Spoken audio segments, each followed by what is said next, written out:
నమస్తే friends. IPL 2026లో భాగంగా Eden గార్డెన్స్‌లో జరిగిన 15వ మ్యాచ్‌లో కోల్కతా నైట్ రైడర్స్ జట్టుకు మరోసారి నిరాశ ఎదురైంది.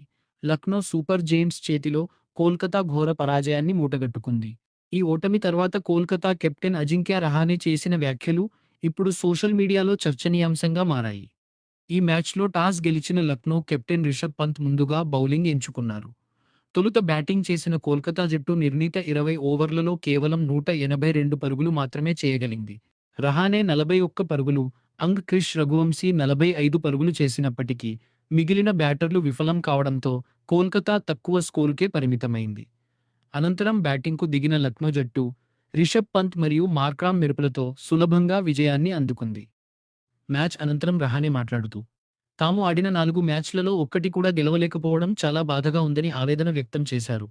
ఈడెన్ గార్డెన్స్ పిచ్ బ్యాటింగ్‌కు అనుకూలించలేదని, తాము ఒక 40 నుండి 50 పరుగులు తక్కువ చేశామని ఆయన అభిప్రాయపడ్డారు. స్కోరు బోర్డు మీద 220 కంటే ఎక్కువ పరుగులు ఉండి ఉంటే ఫలితం మరోలా ఉండేదని రహానె పేర్కొన్నారు. అంతేకాకుండా జట్టు వైస్ కెప్టెన్ రింకు సింగ్ వరుసగా విఫలం కావడం జట్టును దెబ్బతీస్తోందని రహానె కుండబద్దలు కొట్టారు. కీలక సమయంలో రింకు సింగ్ నుండి ఆశించిన ఇన్నింగ్స్ రావడం లేదని అసహనం వ్యక్తం చేశారు. మరోవైపు లక్నో కెప్టెన్ రిషబ్ పంత్ బ్యాటింగ్‌ను రహానె కొనియాడారు. పంత్ తన జట్టును ముందుండి నడిపిస్తున్న తీరు అద్భుతమని ప్రశంసించారు.